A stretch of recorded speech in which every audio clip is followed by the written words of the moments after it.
So my community over on TikTok asked me to kind of do a bit of a review for this Asuna figure. Now Asuna is a character from Sword Art Online. This is a kit by BanDai, and they've done this similar to kind of like an Arms Girl type model. I have some serious issues with this kit, so much so to the point where outside of commissions, I don't know if I'll be doing another one. And honestly, if they make more in this line, I don't know if I'm interested. Let's talk about that.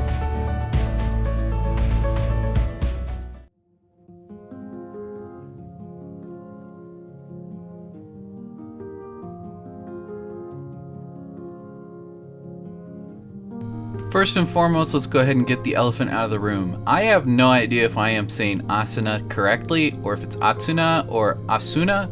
I am gonna just go with Asuna. And if I pronounce it a little too fast and it sounds like there's a T in there, I do apologize.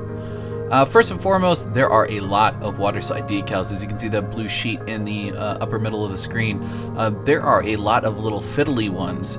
So much so to the point where I actually just gave up on them and ended up painting in a lot of the detail. I was planning on doing a pearlescent white for all of the white parts anyway, which I'm able to spray on top of all of the white plastic. However, there were a few pieces that are cast in that same metal color as the details on her boots, such as her chest, which I don't have a white that color matched quite right to the white plastic used for the rest of the kit. And although I do like how mine turned out in the end, this was a little disappointing that they expect you to use such a large waterslide decal on the curvature of the chest of this model. Second grievance that I really have with this is the glue on the backing of these waterslide decals. I don't know if I got a bad kit, but the glue was atrocious. It was very bad. If it was not a large waterslide decal such as the eyes that go into the face, it did not want to stick down, and I was fearful that in a lot of cases with the various belts and buckles that I was going to be forced to use super glue to hold the waterslide decals down, which is why I inevitably just gave up and did my own paint scheme on her. Now that one of my biggest grievances is out of the way, we'll move on to a slightly smaller grievance. And that is that her hair is made from two different types of plastic. And although they do a fantastic job at color matching the two different types of plastic, you have a type of plastic that is very bendy, and you have a type of plastic that is not bendy at all. Mostly that bigger back middle section of her hair is not bendable. And this is only really a big deal because it gets in the way of both the display stand and of posing the model. It goes down the small of her back till just past her butt, and as a result of that, it's kind of difficult to put her in a pose like she's leaping off of something or charging into combat. You almost have to put her in a straight vertical position regardless to be able to pose her. Now, I can get a bit of a better pose if I leave the display stand off, but it's very difficult to get her to stand up on her own because of how small her feet are. There is a really wide range of motion in this kit, and I was super ecstatic to learn that. I feel like if her hair had been a bit more flexible and had there been a bit more planning around how to support this model kit, she would have some really great posability and some really awesome action poses that we could put her in. Now, as long as we're talking about action bases and the way of displaying this miniature, I highly recommend that you go ahead and go buy a clear action base that is meant for Gundam miniatures. The action base that this comes with is a very similar style. However, the biggest noticeable difference is the keying that is used for locking the clear plastic together is, well, it's not great. While posing this miniature for various other social medias, I managed to somehow wear out the keying in the plastic base. And while I was preparing for today's video for the intro that you saw, Asuna actually took a spill off of the display base, and I snapped the hilt on her sword, and it had to be repaired. This is okay in the fact that it is a large hilt and that if I really end up needing to put a metal pin in it, I should be able to do that no problem, so I'm not super concerned about that. However, the fact that I have only posed this about 5 or 6 times, and it's now to a point where if you tip it just wrong, it will just fall apart, that is not good. So if you are interested in the fact that this is a posable model and you're interested in the fact that she has multiple faces, you're going to be pulling this on and off the display stand quite a lot, so it's worth investing in a nicer display stand than the one she comes with. Now, I really did like the fact that all of the flesh bits were kind of sculpted out of the same color plastic. Now, the box makes a really big deal about the fact that Atsuna's thighs are sculpted from 2 different colored pieces of plastic, and that the skin on her thighs is semi-translucent. This is because the plastic that goes behind it is red, and it gives a more realistic flesh tone. Now, although this is really cool that they did this, it's nowhere else on the model. And her thighs are covered up by the skirt, which it should be. But the fact that this awesome detail that they go out of their way to talk about is mostly covered up is a bit unfortunate. Now, I am aware that this really wouldn't work anywhere else on the model because a lot of the places where the skin tone is showing are flexible parts. And it actually, as you can see, comes with an entirely different section of parts for her thighs. This is in case you don't want to use this 2-tone set of plastic that the model comes with. The unfortunate side of this is the fact that this is mentioned nowhere in the instructions. I actually just had to piece these bits of plastic together in my own time and realize that they were replacement hips. And that's not because I think that the hip joint will wear out. This seems to almost be as if there was originally an entirely different section of legs that was designed to go with Asuna. There aren't even boots. It seems as though that this just ends past the hip. And I'm not really sure why this design choice was gone with, because as I said, the whole bottom half of the leg that would go along with this extra set of hips is just completely missing. So if this kit has a different release in Japan or anywhere else where it came out, where there is a full second set of legs, please do post that in the comments. But the American kit just has this extra set of hips and nothing really to go with it, and that left me a little confused to have so many extra spare parts at the end of this build.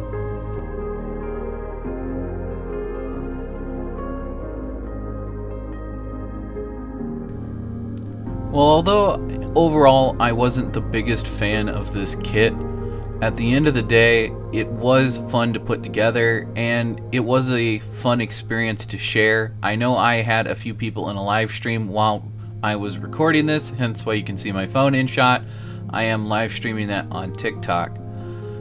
Everyone seemed to think the kit was pretty cool. It was a fair amount of fun to put together, but the end product is a bit lackluster, as I've said. Between the base falling apart to the point that it actually damaged the model, to the fact that there are all these extra parts that just don't seem to make sense, it was a bit unfortunate. And I wish that things had been a bit more clear-cut, but unfortunately it seems that's the way that things are with this kit.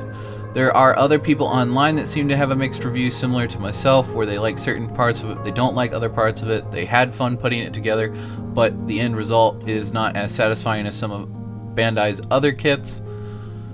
Yeah, I don't really have experience with their frame girls, and as a result of that, I don't really know if this is an example of that. I don't know if they're all like that. It's just unfortunate is what it is. Now, if I got a bad kit and, you know, whatever, somebody wants to sponsor an episode or whatever and get me another one to try out, I'm fine with doing that. Or if somebody would like to commission me to do another Asuna, maybe it'll be different the second time around, but I really don't think so.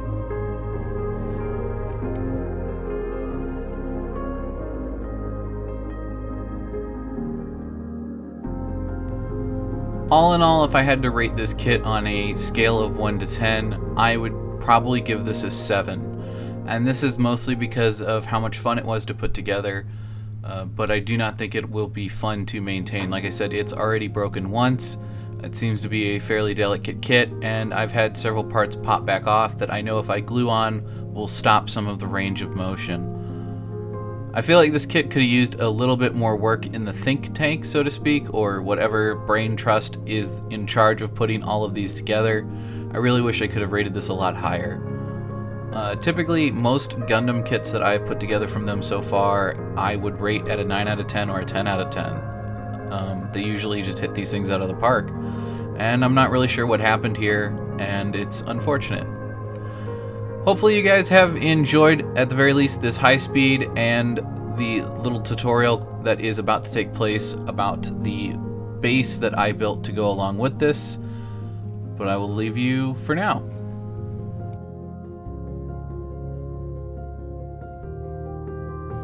Now, while the rest of this plays out, I want to talk about the display stand that I ended up constructing, because I wasn't really a big fan of the clear one that it came with.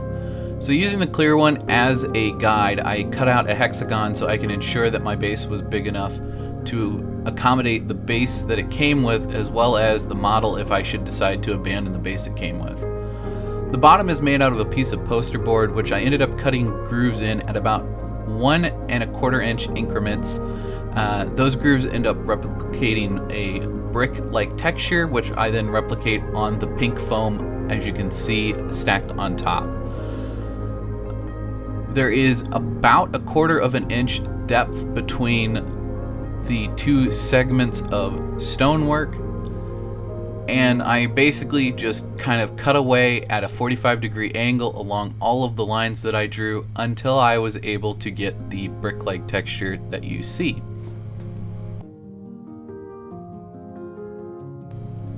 I ended up taking a key from Blackmagic Craft and using Mod Podge with a little bit of black paint mixed into it. This kind of helps give me an idea of what it's going to look like, as well as sealing the whole thing for spray paint.